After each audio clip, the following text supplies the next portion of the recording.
All right, so let's now continue the discussion, and the question is, how ready are the children to return to school as the phasing in of other grades will happen on the 6th of July? Let us now talk to a psychologist, and we're looking into the psychological readiness of all education stakeholders. We're joined now via Skype by Professor Tumi Diale. Prof is the head of the Department of Educational Psychology from the University of Johannesburg. Good afternoon to you, Prof, and thank you so much for joining us. Good afternoon, Palisa. Prof, there is so much anxiety and fear everywhere, even in communities we live in. The question is, are our children ready to go back to school in their numbers? More so these little ones, because we know that the grade 7s and 12s have gone back already. Palisa, I think the issue of readiness, it's really a contentious issue because it is contextual. So it is not a one-size-fits-all, because there would be students or learners who are ready to go back to school depending on the context of their schools, what they have, the resources they have at their schools. But there also would be learners who are really not ready to go to school. So the situation is tricky in that we're using a one-size-fits-all for all learners. But from a mental perspective, I don't think all learners are ready to go to school. And the department has been, on the other hand, Prof, emphasizing the fact that they're trying to save the academic year and save lives at the same time. How is this even possible with the skyrocketing numbers that we see on a daily basis? How can this balancing act be achieved? For me, I think we are dealing with two things here: saving lives, saving the academic year. But the question is, at what expense are we doing that? You know, the country has done well in terms of, or we have been doing well in terms of the medical side or the health side of looking at COVID-19. But the biggest question is, have we been looking at the mental well-being of this whole process? And we can want to save the year for all it is, but would it work for all the students or all the learners across the board, for all the schools? And is it possible to actually say everybody should be fit into this one system? I actually believe, Balisa, that saving the year or saving or taking the learners back to school would really be a testing ground for where we are now in terms of grade 7s and grade 12s that have gone back. Let us evaluate in terms of what has been happening, how far have we gone, but also taking into consideration that if we look at the statistics that are keeping on going high, we look at statistics, but what is the narrative behind the statistics? Because we really don't get into the narrative behind the statistics that we see every day from a health perspective. For example, we're reporting now, Prof, that in the Eastern Cape alone, about 270 pupils have tested positive to the COVID-19. And you talk about mental wellness, not just of the children themselves, but I suppose teachers as well in this instance, but parents as well. Some of them are very much reluctant to take their children back to school on the 6th of July, and I suppose rightfully so. Definitely. I mean, if we take the child to being at a center from an ecosystemic perspective, if we take the child to be at the center of this tripartite of the Department of Education, the parents, and the teachers, we need to look at saying, if we take the two systems, especially the parents and the teachers, they are anxious, and rightfully so, as you say.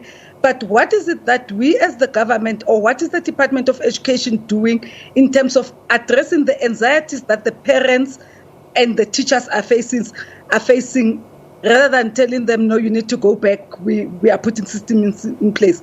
People want to know what exactly are those systems that are put in place, and what is happening, what's going to happen now, what's the new narrative that we're seeing that numbers are going high. Are we closing down again? Are we looking at saying those who can go on, let them go on, those who can't, let them stop? Where do we stand actually as the nation? I think we need to review that the reality of mental health that is put by COVID-19 is higher than the medical risk that we are looking at. And it is important that we don't look only at the numbers of people who are affected, but who are infected, but also look at people who are affected. there is no way if I know that my classmate has tested positive, even if I test negative, I can be settled. It's going to rattle me. It's going to bring some anxiety to me. So how are we dealing with that as a nation? And as you say, of course, it creates that sense of panic. But how do we create some sense of hope in all of this with the status quo in the country, numbers going up on a daily basis, a number of people dying from COVID-19 on a daily basis? How do we create the sense of hope for everyone? Sorry, Pulse, I didn't get the question. How do we create the sense of hope in all of this? Okay. I guess for me, a sense of hope comes with narrative. You know, statistics are good. Statistics tell us numbers, but statistics don't talk to issues on the ground, don't talk to people's stories, don't talk to narratives that are happening on the ground. Whilst we get statistics of people who are positive, which happens that we basically stop at the first numbers to say, these are the numbers. It took me, being a professional myself, it took me some time to actually understand that the total number that is given to us every day is the total number of people affected. But in that number, there's already people who have been who are now well, who have healed from this pandemic. So an ordinary man looks at these numbers and actually gets into a sense of panic because we are actually instilling fear through these numbers that are high every day.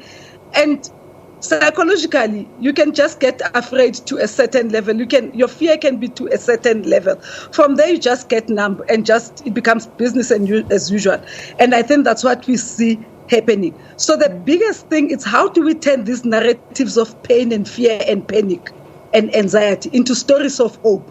Can we hear positive stories of hope that have happened more than hearing the statistics of those who've been affected or infected? So just in conclusion, as we said, the department says they want to save both the academic year and save lives at the same time. What skills or values or perhaps knowledge that the teachers need to concentrate on and prepare these pupils for the next grade going forward? We know that we're halfway through the year now, Prof, and a lot of academic months have been lost due to the COVID-19. But what are those important aspects that we should be focusing on in preparing these pupils as they go back to school next week, preparing them for the next grade next year? I think for me, the starting point is to review the curriculum, the grade curriculum, to say what is left out of the grade now, what exactly is needed, what skills, what knowledge, what attitudes are needed, what values are needed to prepare these kids for the next grade. And we focus on that as part of the curriculum. I believe that much as we have the full curriculum, I don't think even under normal circumstances when we test everything. I think we test particular things. So we can actually look at saying, what is it in the curriculum that is a must to have for the next grade? And what is it that is a nice to have, And the nice to haves can always be covered in the future. But we need to be able to look at the must to have for preparation in the next year. But I don't think it is everything in the curriculum. Even under normal circumstances, we don't test everything at the end of the year. All right. So I know I said that I was wrapping up, but just this one very, very quickly. What conversations should parents be having with their little ones before they send them to school next week? I think parents have started those conversations. Children learn they are the nicest people actually to work with, and they are the most positive people to work with that have the highest sense of hope and faith. And from the lockdown, we are on day 95 now. From the lockdown, children have learned basic skills and basic things in the home. I've heard many friends who say when you walk into their houses, it is their little ones who come in with the sanitizer when you visit to say, sanitize. So children are more conscious about what's happening. Let us just reinforce it. Let us see. I've seen various videos at school where children themselves are the ones who learn that we need to social distance, we need to do things this way. So I think the most panic and anxiety is with us as adults, as usual. But our children are more, ready to actually integrate, and they are more ready to practice what they've been taught at home. We just have to reinforce it and reintegrate and be supportive. And they're very much well informed, I promise you. Thank you so much for coming through. That's Professor Tumi Diale. Prof is an HOD for psychology, educational psychology, that is, from the University of Johannesburg, talking to us about the mental readiness as more grades will be phased in from the 6th of July, as to what do you then do as a parent before you send your child to school. This, of course, as a continuing conversation. We'll certainly be having more of such conversations here on SA Today. Moving along now.